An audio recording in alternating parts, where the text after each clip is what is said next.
Hi Ray, it's Jim trying to make a second video on how to turn a baluster for porch railing. And this is my story stick, and you can see that I've marked out all of the important marks, the marks that I consider important on this story stick, and I've drawn a profile on here just to remind me of what the shapes are that I'm going to turn. Now this was sketched freehand. It is not intended to be a perfect model, and I'm not going to cut it out or hold it up against the finished piece. It's just to remind me of what I'm turning. So if I were turning something that was round, I would take a little tool like this little carving knife or something. Sometimes I'll use the jigsaw or the bandsaw, and I'd make a little V-shaped notch right at each one of these little marks, right at the mark. And then with the spindle spinning, after I've roughed it out, I can actually take my pencil and drop it in each of those marks, and it'll make a mark right on the spot. There's no point in doing this because on this piece we have square shoulders at the top and the bottom, so this is not going to fit in here when it's spinning. And even if you cut these pieces off, cut it off right here and here, why, it's hard to fit it in there without knocking against those corners that are spinning around. So I'm just going to stop it and put a little mark on each thing here, but I wanted to show you on a story stick, that's usually what I do.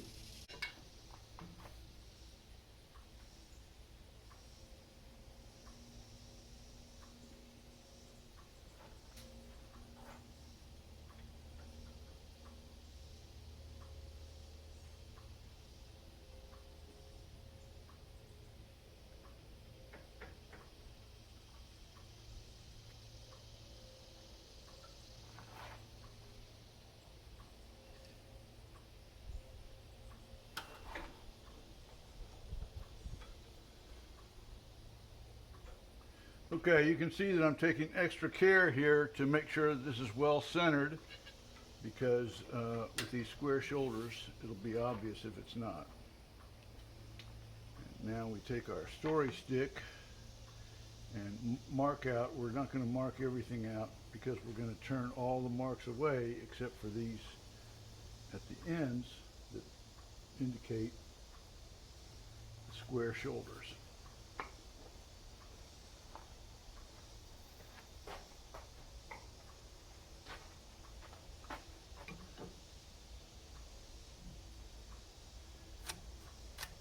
Ordinarily, I only mark these out on one side because when it spins you can see it, but for the video I found yesterday that you couldn't see it when I only marked one side, so I'm going to mark it all the way around.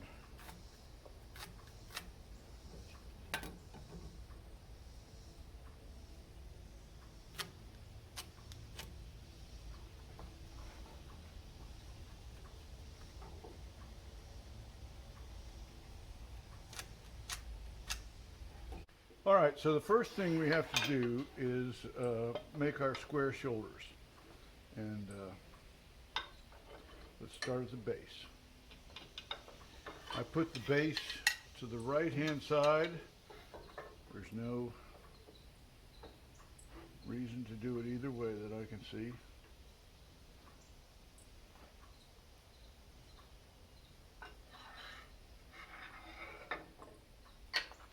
Okay.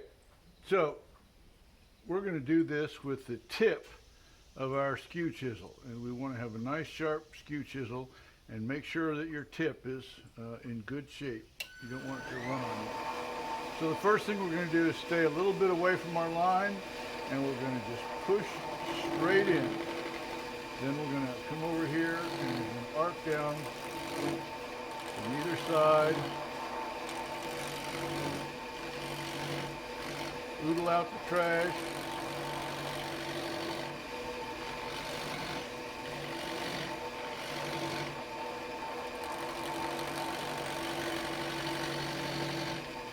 watch your profile, and you ought to be able to feel it when you get to where it's round. And there it is. We've made a mark on 2 of the sides, but not the other 2. So we did not have it perfectly centered, but we weren't far off. So we'll just make another cut here. This is the same cut you would use if you were marking out a bead on a cylinder. And so there we are, marked all the way around. And you can see this cut is very clean on the end grain. Now what we want to do is we want to work this side back to where it's square. So at this point we're going straight into the piece. Our handle is perpendicular to the spindle. Now we're going to bring the handle around so that the bevel of the tool is perpendicular, and we'll go right down our square shoulder here. And we're going to try not to make it much deeper than this. We can go a little bit, but not much. So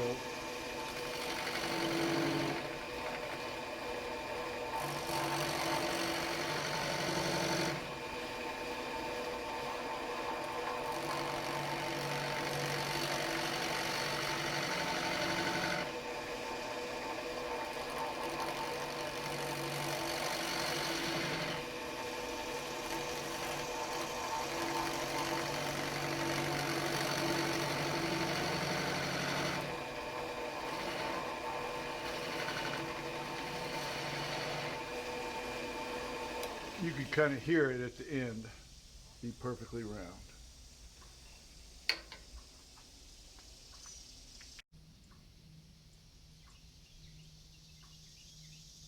So now that we've made our square shoulder, we're going to begin our cylinder right beside the shoulder. We're going to make a straight cylinder between these 2 square shoulders. So we're going to use our parting tool now, because we're not worried about knocking these corners off in here. We're going to work right up to our square shoulder.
Okay, so there we are. We're using our parting tool as a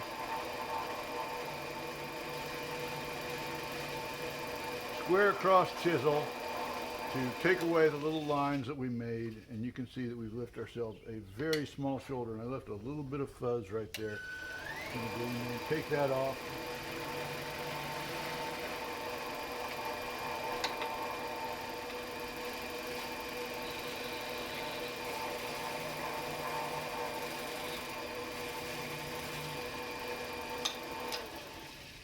And now what that does is it leaves us some room when we rough our corners off with a roughing out gouge and smooth this up with a chisel. We don't have to work right up to those square shoulders. We've made a start on our cylinder, and that gives us some room to operate in here. Well, now you can see I've done the same thing at the other end, so it's time to rough out the cylinder in the middle. We want to begin with a cylinder right down between these 2 square shoulders. So here's my roughing out gouge. We're going to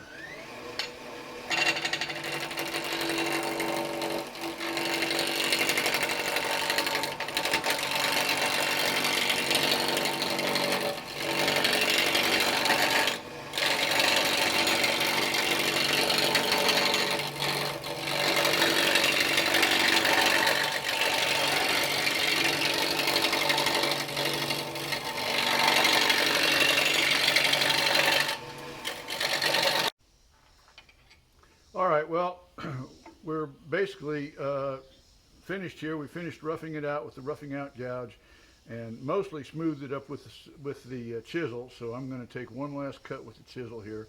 Remember to use the largest chisel you've got so that the trailing corner is as far out of the work as possible.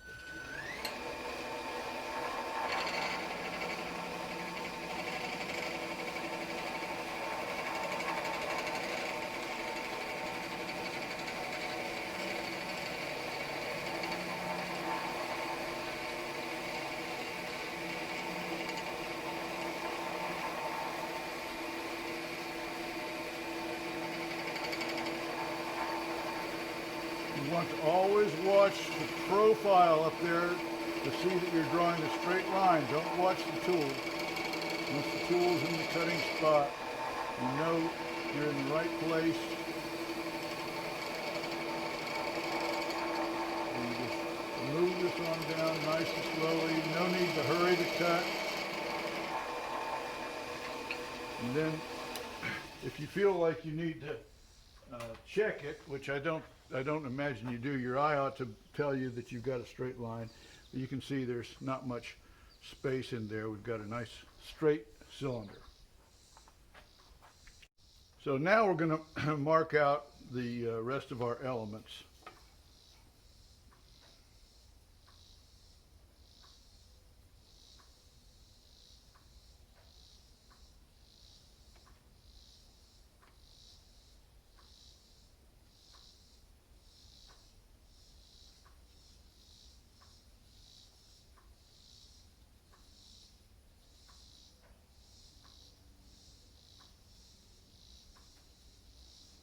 And we need to think of all these things in wood turning terms.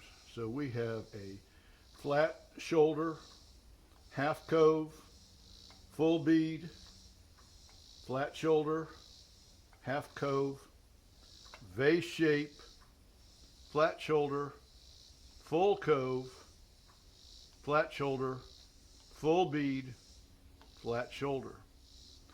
And that's kind of how we think about these things as we go through them. And all of the shapes are based off of the cylinder. All of the measurements are based off of the cylinder and the tools. So for example, all of our shoulders are 1/4 of an inch wide. There's 3 little small shoulders here. They're all 1/4 of an inch wide because I'm using a 1/4 inch parting tool. And if you want a smaller shoulder, use a smaller parting tool so that you don't have to measure that. You want to spend your time turning, not measuring. So that's very, very important. The shapes of your cove, you never measure the depth of your cove. You only measure the width of the cove. And the shape of the cove really is determined pretty much by the detail gouge that you pick to turn it with. If you pick a real small gouge, you're probably going to turn a deeper curve than if you pick a medium-sized gouge. Okay, so we're going to go ahead and mark all these elements all the way around so that we can see them. Now, as I mentioned, if this were good pencil, Jim. If this were a all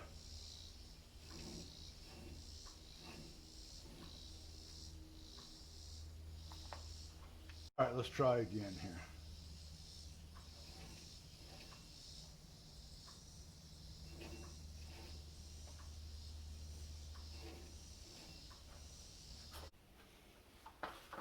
Okay, Ray. I'm going to try again. I figured out the reason that the video keeps shutting off is because my camera was getting too hot, and part of that has to do with having a bright light right above it, which I guess was heating it up, but it's also 90 degrees in here today, so I'm sure that's not helping either. But in any case, let's go back to where we were. We were talking about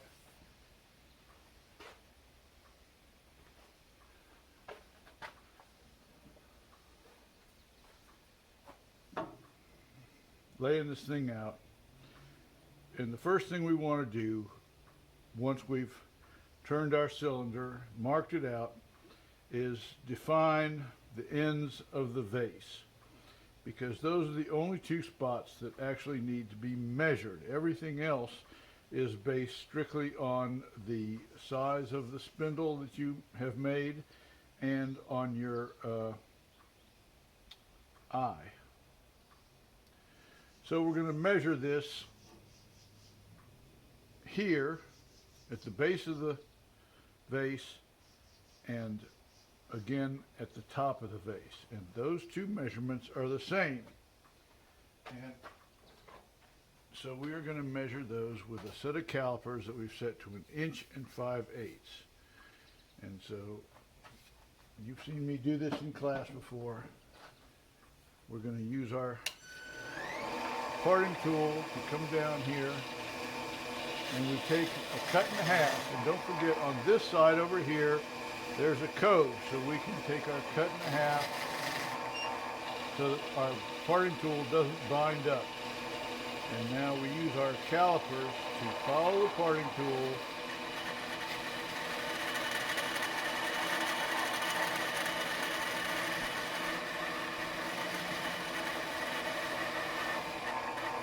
and remember that we are not pushing on the calipers, we're just letting them ride on there and give us our correct measurement. On this side, we know that the vase shape tapers from this high point down to this point, so we can safely make our extra half a cut over on this side, because we're going to taper down to this point at the top of the vase.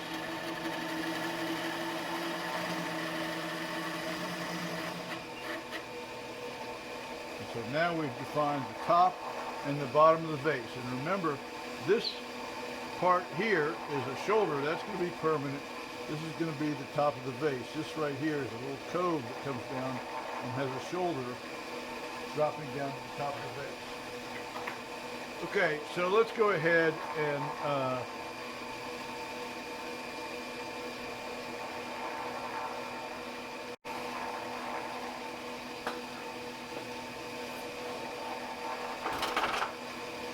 all right, well, let's start with the bottom of the vase. And you know I like my Rudy Solnick tool for making beads. This is basically a big long bead. And you can use whatever tool you want, because there's no element right beside it. You're not turning up against another bead or some other shoulder or anything like that. You can use whatever feels good to you. You might want to use a nice spindle gouge. If you're more comfortable with a chisel or a beading and parting tool, that's okay too.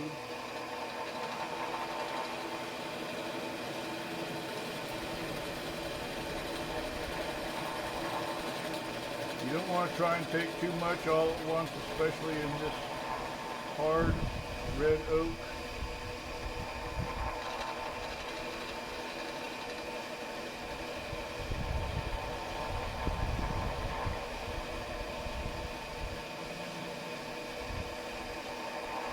And you want to end it right at that shoulder. Do not let your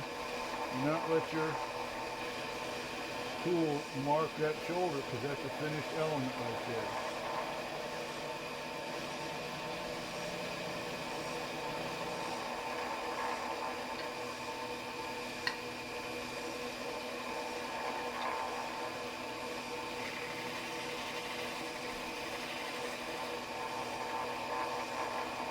Okay, and now for the top of the vase, we're going to start with the roughing gouge.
Okay, now don't start your curve too fast over here. This needs to be a nice round shape and going down into a very, very long curved taper. So now I'm going to go with my skew chisel to finish this up.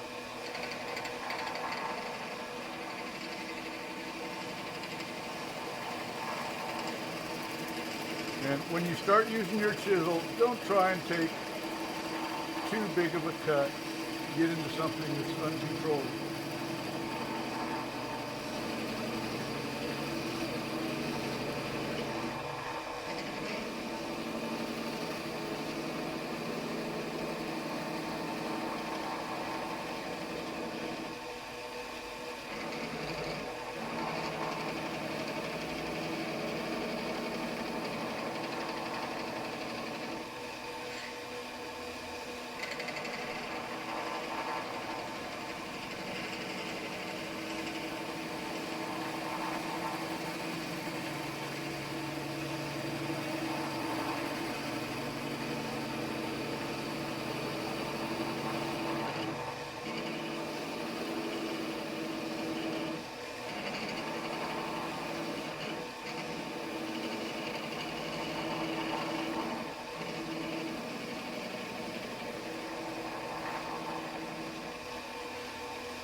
Well, I'd say that matches pretty well.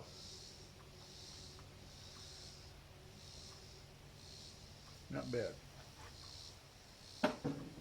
Okay, so remember, you want to use your eye. Don't try and be measuring this thing. Just no way to measure it. You just want to use your eye. All right, so now we're going to go ahead and go to our end. So let's start with the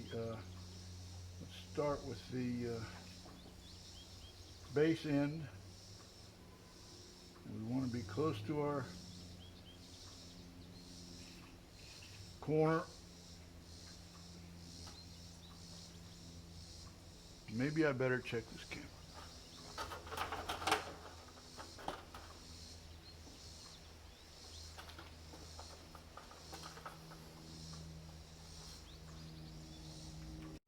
All right, so now we're going to start with the base end, and we've moved our tool rest kind of close in here, and so the first thing that we're going to do is mark out for our beads. Our beads are going to be 3/4 of an inch wide, and that's really the only measurement. The cut that you make down between the bead and the other elements is just visual. You need to make what you think is the correct V cut right down there to give you the proper depth, and that will also determine the diameter of this shoulder.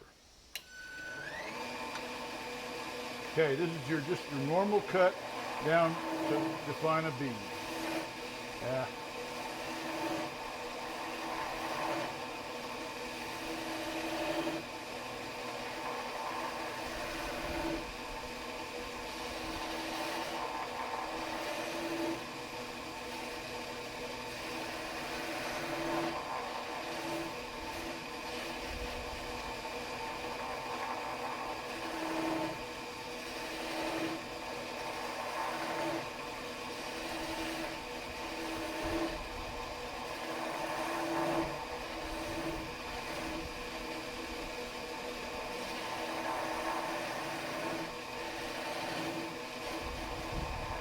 Okay, so you want these things to be about the same width and the same depth, and you can't really measure those because you can't stick calipers down in that little V groove.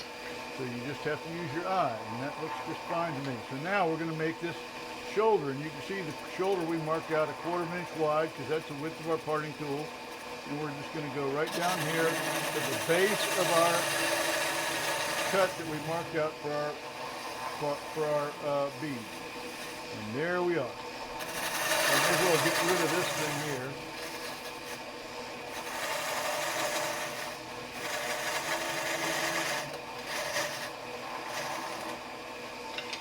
And now we can turn our bead. And again, you know I like my ruby tool.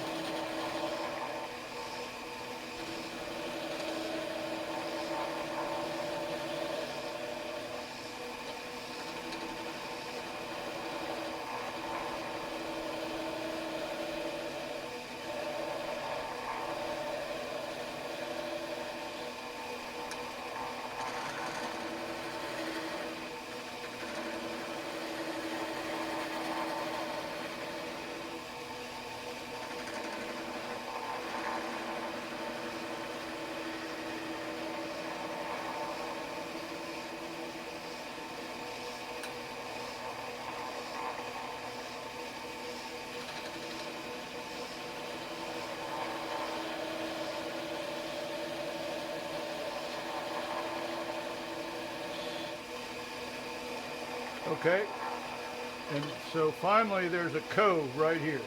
And remember, you want to leave this shoulder and you want to leave this shoulder. So we're going to mark this cove out here.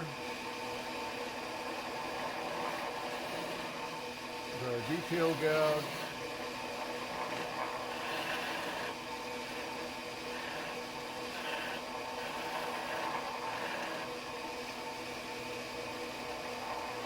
Now, when you make this cut here, you've got to come all the way up on the tip of that thing so that it's vertical. You don't want to put it on there and have it tend to skate on you.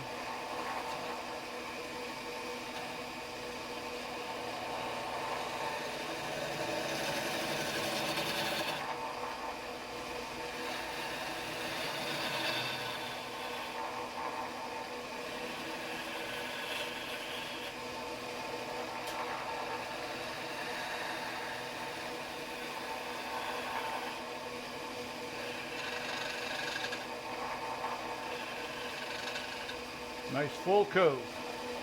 Shoulder, cove, shoulder. Okay, and now we can go to the other end. And I guess it makes sense to stop the lathe.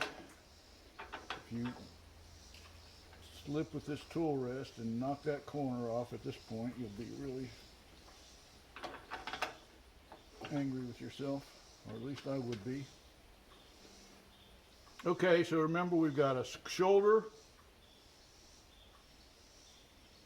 bead, a half of a cove to this bead, another shoulder, and a half of a cove down here that stops just shy of this, so there's a small shoulder here. So let's start with our bead.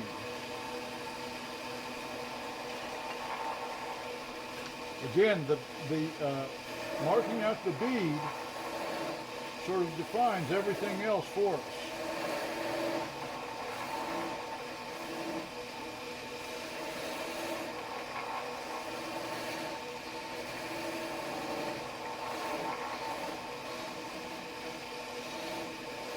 And you want these things to be sort of symmetrical, so you're hoping that your eye tells you to make these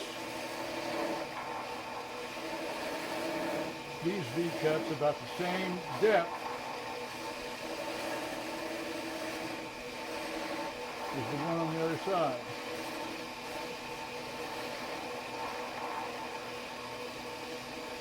So there it is. Now we're going to go down with our parting tool, go right to the base there.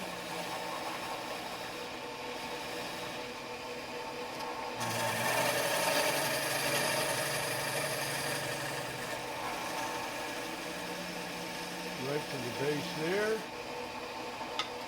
Then on this side, we know we've got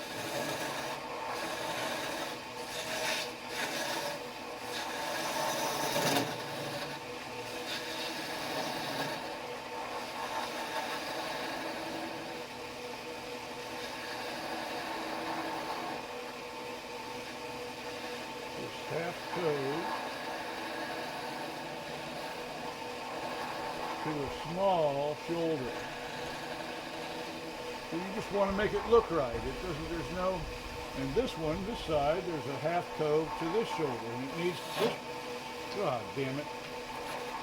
So that's why you've got to raise this thing up and put it in absolutely vertical. You do not put it in at an angle like that. And now you want to go down here and wind up right at that shoulder.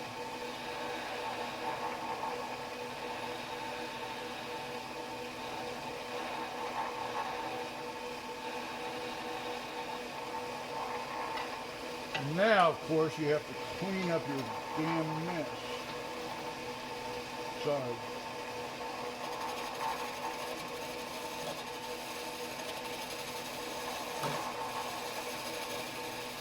I was just careless.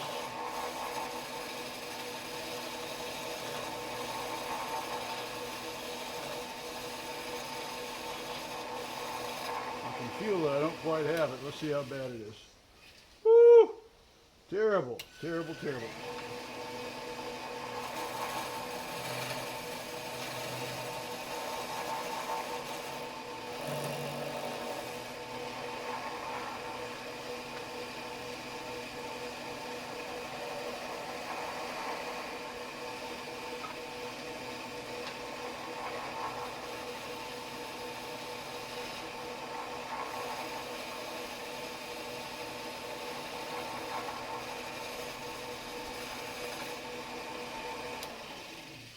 Okay,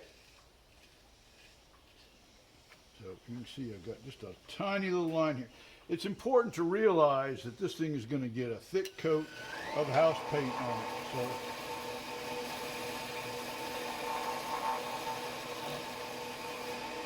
we want to have it look nice, but there's no need to get completely carried away here.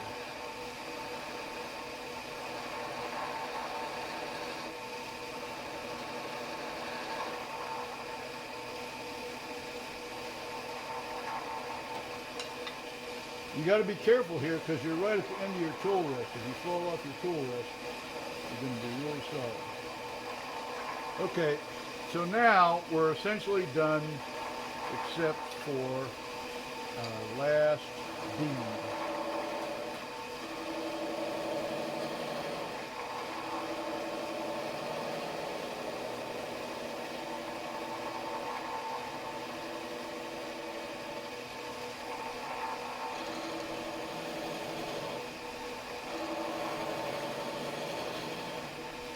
And as I mentioned, there's nothing to the side here. You're not turning right up against the shoulder or another bead. So you can use whatever tool you feel most comfortable with. Make a nice bead.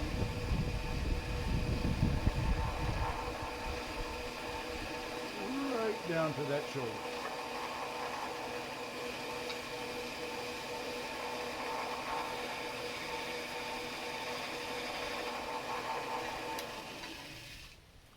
And now, oh man, I still didn't get it. Look at that. Terrible, terrible, terrible.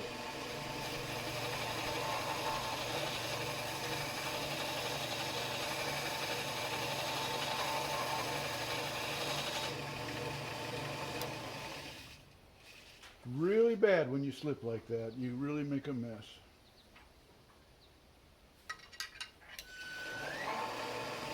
Get that fuzz out of there.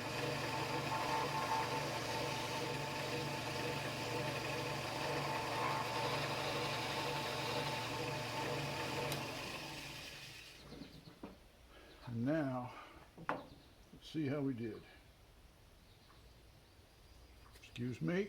Let's try it right. Oh, well, actually, that looks really nice. Really nice. So, you know, if those are on a porch and they're separated by a couple of inches, painted with white house paint, it'll look pretty good.